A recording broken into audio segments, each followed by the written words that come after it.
이런 와중에 한동훈 얘기 좀 잠깐 하고 넘어가야 될 것 같습니다. 자, 우리 문하나가 대서특필을 탔죠. 대서특필? 심지어 검찰발 소식이 아니라 문하나발 소식에 의하면 문하나가 말하기를 검찰에 찾을 수 없는, 밝힐 수 없는 내부 인사의 얘기를 인용해갖고 지금 현재 검찰이 이렇게 내분을 하고 있다라는 얘기를 막 받아서 쓰더라고요. 다른 유튜브에서 막 쓰더라고요. 네. 아니, 저도 그 유튜브를 가끔 보는데, 그동안 한 번도 우리 얘기는 안 썼거든요. 이 작가 얘기만 갖다 쓰고. 아, 그래요? 네. 근데 처음으로 우리 문하나가. 네. 송 작가님 얘기를 안 쓰고. 문하나 얘기를 갖다 쓰더라고요. 심지어 나중에 보면, 거기 국정원 얘기가 살짝 껴요. 아, 그래요? 그 얘기 내가 한 거거든? 근데 맥락상 문하나가 한 걸로 그렇게, 퉁쳐가지고, 문하나 얘기를 그렇게 길게 한 5분을 빼주더라고. 질투났어요? 질투라기보다, 나도 이제 약간 보탰는데, 질투났네. 워낙 이제 내가 얘기했다 그러면 신뢰가 없을 것 같아서 아마 전략적으로 그렇게 쓴 것 같기는 한데, 그 내용은 뭐, 깜짝 놀랐어요. 예. 한동훈 장관이 위기다. 이런 내용이죠. 네. 그래서 이러한 위기론이 사실상 이제 다른 쪽에서 추가로 조금 더 부각이 되고 있는 듯한 모습입니다. 네.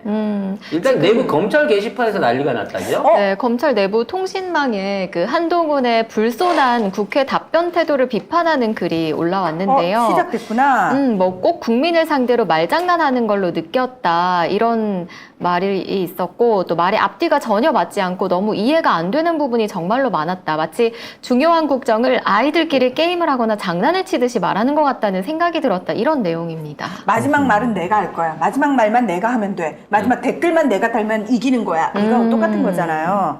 예. 그래서 지금 한동훈은 사실상 이제 법무부 장관이라는 직보다는 앞으로 자기가 정계에 나가게 될 준비를 위한 정지 작업을 하고 있는 느낌인 거예요. 근데 하나 더 깎아? 똑같. 야, 오늘 특종 하나 더 나오나? 한동훈 장관 그렇게 검찰 믿을 이유가 없는데 믿지 마요. 당신 편 없어요. 지금 앞에서 당신 옆에서 당신 편인 척 하고 있는 애들 있잖아. 믿지 마요. 아니, 그거 이건- 가르쳐주면 어떡해. 그거 그거 가르쳐주면 안 되지. 원래 신복한테 당해야 배신감이 두 배로 들어요. 근데 어쨌든 그 전에. 당해보니 깔겠더라고. 그 전에 그 전에는 지난 정권에는 뭐 게시판에 뭐 글만 나오면 정부 비판 글만 나오면 미친 듯이 써댔던 그 언론들이 검찰 게시판에 안 들어가는 건지 뉴스버스만 들어간 건지 아니고 맘카페까지 다 뒤지고 다니는 애들이 검찰 게시판에서 대놓고 현역 법무부 장관에 대한 이와 같은 글이 올라왔으면 비판했는데 또 어떤 놈이 썼는지 추적을 할 거면 할 거 다 해야 되는 거 아니에요? 이게 그리고 이 보도로 알려진 것도 그렇지만 만약에 이게 처음이었으면 이런 게 없었다고 쳤으면 한동훈은 벌써 간당간당하다. 공개적인 이 자유 게시판이거든요. 이게 저 누구야? 이 검사, 수사관 모두가 다 볼 수 있는 게시판입니다. 여기서 한동훈을 대놓고 깐 거예요. 끝난 거지 이렇게 되면. 지금 내부에 몇 개의 세력이 있는데 지금 일단 움직이기 시작한 거고요. 그건 그 중에 한 세력이 움직이고 있는 거고요. 그리고 한동훈 장관이 본인이 국회의원만 되면은 마치 뭐가 될 것처럼 순서를 이렇게 아마 이제 플랜을 세워놓으셨잖아요. 그 주변 애들하고 모여가지고 쏙닥쏙닥 했잖아. 이거 한동훈한테 가르쳐주면 안 되는 건가? 괜찮아, 안 들어 우리 방송. 그치. 너 장관에서 나오는 순간 너 끝이야. 지금 너한테 계속 그 국회로 가셔야 됩니다. 어쨌든 하셔야 됩니다 하는 애 있잖아. 걔를 조심해야 돼. 걔는 네가 나가자마자 바로 영장칠로. 그리고 너를 잡기 위한 덫이야. 이게 뭔 얘기냐면요. 지금 그 윤석열이 한동훈이 그 맞득지 않게 본다고 하잖아요. 네. 그게 방탄 안 치고 일 못 한다는 얘기거든. 지정치하고 있으니까. 그래서 한동훈이 살라고 하는데 윤석열이는 털려야 털 게 없어. 근데 기본적으로 이 병풍이다 보니까 털 게 없기는 털면 자기까지 같이 털리는 거예요. 왜냐면 검사 시절에 했던 그 이상한 조사들 그거는 한동훈이가 전부 검사들 다 엮여있기 때문에 그거를 털 수가 없어. 그러니까 그게 그게 제일 중요한 게 뭐냐면 윤석열의 행동 대장이 한동훈이었거든. 그게 제일 중요한 게 뭐냐면 이거를 털어갖고 합법적으로 죄를 만들기 위해서는 대가에 대한 보상이 존재해야 돼요. 무슨 얘기인지 알아? 돈을 받았든지 땅을 받았든지 현찰을 받아야 되는데 윤석열이는 모질이라 이거를 하나도 못 챙기고 건의가 다 챙긴 거야. 그래서 지금 윤석열을 조지려고 하면 이게 일은 윤석열이 했는데 뇌물은 김건희가 받는 구조로 돼 있었기 때문에 윤석열만 치면 윤석열은 쳐도 깨끗한 놈이 돼버려. 무슨 얘기냐? 나쁜 짓을 했어. 하지만 받은 게 없는 놈이 돼버린단 말이야. 그래서 김건희를 치는 거야. 김건희가 쌓아올린 이 돈은 사실은 윤석열이 이걸 해결해준 개런티다라는 그렇지. 구조를 맺어야 되기 때문에 김건희를 쳐야 되는 거거든. 그래서 김건희를 치려고 들어갔는데 문제는 김건희나 윤석열이 검찰에 대한 영향력이 한동훈보다 크냐 작냐에 대한 부분인 거지. 즉 한동훈이 장악하고 있는 동기나 뭐 본인 동기나 비슷한 연배 이외에 그 윗기수나 아랫기수에 있는 사람들은 이미 한동훈보다는 윤석열과 김건희하고 같이 있던 시간이 훨씬 길다는 거지. 그래서 걔네들을 동원해가지고 오히려 한동훈이를 잡아 쳐넣을 수 있는 역공을 하고 있는 거야. 그러니까 둘이서 집안 싸움을 하고 있는 거야. 누가 먼저 상대방을 치느냐를 놓고 지금 서로 간을 보고 있다는 거지. 그래서 한동훈이가 나가면 그때 칠 준비를 하고 있는 거고, 따라서 양쪽이 서로 상대방한테 치명타를 매길 수 있는 패를 쥐고 있을 것이다 라고 예상이 된다는 거예요. 근데 여기에 또 하나의 참전 세력이 있습니다. 그 사람이 바로 김만배입니다. 다시 말하면 박영수겠죠. 즉 지금까지 대장동 사건이 터져갖고 현재까지 이렇게 미진하게 오는 이유는 김만배를 못 건드려서 그래요. 결국 모든 돈이 김만배에서 나왔거든요. 그러니까 뭐 유동규고 남욱이고 뭐 모든 사람들이 다 돈을 썼고 그거를 이재명하고 연결하려고 하지만 제일 쉬운 건 이 돈을 관장한 게 김만배니까 김만배가 개운하게 얘기해주면 돼요. 응? 내 돈 중에 500억 이거 10년 후에 주려고 했다. 요걸 갖다가 김만배가 인정해주면 되는데 김만배는 끝까지 안 해줍니다. 그리고 김만배는 건드리지를 못했어요. 그때 우리가 어떻게 얘기했습니까? 김만배는 김만배 자체 한자가 아니다. 어? 지금 연결되어 있는 검찰 세력의 핵심 세력 중에 하나인 박영수하고 한 몸이기 때문에 김만배를 치는 건 박영수를 치는 거고 이거는 한동훈이 사이즈로 못 건들 사이즈가 된다라고 얘기를 했던 거잖아요. 그래서 지금까지도 못 건드렸어요. 현재도. 근데 이제 막판에 오다 보니까 오늘 자 이제 박영수를 손대지 않을 수가 없게 된 거야. 야 50억 클럽 얘기한 지가 언젠데 이제서 소환 조사를 한다고? 압수수색한 지가 2달이 넘었어. 그러네. 근데 이제 와서 박영수를 끌어들이고 있는 거지. 그럼 박영수 입장에서 뭐냐? 이 새끼들 봐라. 하극상을 안 해? 그렇지. 내가 지금 뒤에 나와 있다고. 니네 기스가 지금 총장이니 법무부 장관이 다 잡고 있다고 해갖고 네가 나를 건들 수 있을 것 같아?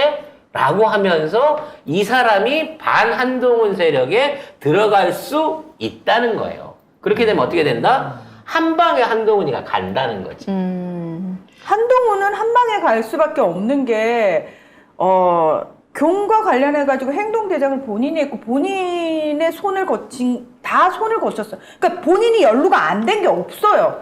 그러니까 제일 치기 쉬운 사람은 한동훈이야. 그래서 늘 말씀드립니다만 검찰이 박영수에 대해서 200억 정도 부동산으로 나중에 받기로 했으나 안 받았다. 따라서 뭔가 청탁에 대한 대가를 받은 적, 이게 돈을 받은 적이 없기 때문에 어떤 배임이라든지 청탁이라든지 수뢰에 대한 게 해당하지 않는다는 쪽으로 이걸 풀어가려고 한 건데 결국 박영수는 나 건드리지 말고 불구속이나 아니면 서면조사 정도로 해서 끝내. 나 포토라인 쓰는 거 딱 질색이야 라고 얘기를 했는데 결국은 불러내는 거예요. 따라서 박영수는 매우 기분이 더럽다는 거지. 내 말 안 들었으니까. 따라서 박영수가 앞으로 어떠한 포지션을 취하느냐에 따라서 검찰 내부 분위기가 완전히 달라질 수 있다는 겁니다. 하지만 분명한 건 박영수가 어떠한 경우가 되더라도 이재명하고 같이 죽는 길을 선택하진 않을 거라는 거예요. 왜? 박영수는 그럴 이유가 없거든. 충분히 이재명 관련이 그럼 없는데요. 충분히 권력도 그렇고 돈도 그렇고 모든 분야에서 자기가 손해 볼 게 없어. 솔직히 박영수는 내가 안 해서 지금 대통령을 안 하는 거지. 하려면 윤석열처럼 나도 대통령 할 수 있었어. 라고 생각했을 사람이에요. 윤석열하고는 그 규모가 다른 정도의 영향력을 갖고 있던 사람입니다. 근데 지금 이 부른 게 어미중 검사거든요. 그러니까. 어미주는 한동훈 라인이잖아요. 그러니까 직할로 해갖고 지금까지 유동규랑 그 모든 쇼를 다 만들었는데도 불구하고 실패한 놈이잖아. 이제 마지막으로 박영수한테 얘기를 해갖고 박영수의 진술을 통해갖고 아 이게 직접 이재명한테 줬다는 얘기지만 아니지만 이재명한테 흘러갈 수도 있었다는 뉘앙스를 어떻게 진술해 주시면 안 될까요? 뭐 하여튼 마지막 수를 쓰고 있을 건데 박영수는 1도 이 사건을 도와줄 필요가 없어요. 어차피 김만배 명의로 돼 있는 5천억 재산 다 박영수 겁니다. 그 상황에서 굳이 법적으로 책임까지 져가면서 돈까지 손실을 해가면서 그나마 이 지지율 20%도 안 되는 이 정권을 지키기 위해서 박영수가 희생할 이유가 없다니까요? 그럼 너 귀찮게 굴면 너 같이 날린다? 라는 식으로 오히려 역공을 당할 확률이 높아졌다는 거예요.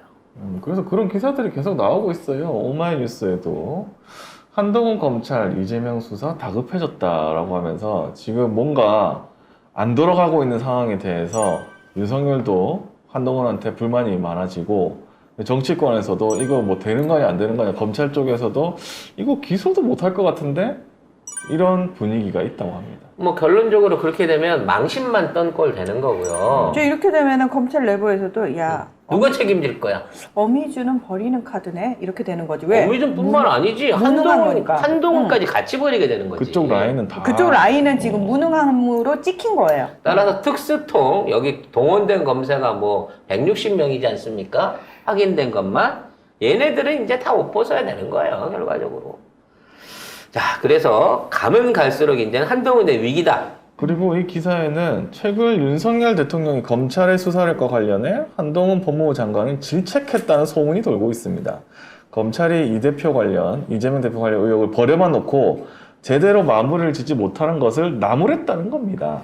저는 사실 나무랄 수 있을 정도의 깜냥도 안 된다고 저는 개인적으로 생각을 합니다만 아무튼 나무랐다는 얘기는 오히려 이제 이게 전쟁의 서막이구나 라는 방식으로 한동훈이 받아들였을 가능성이 더 크다고 생각합니다. 난 왜 자꾸 머릿속에 또 장면이 그려지지? 이건 저의 그냥 상상인데요. 예.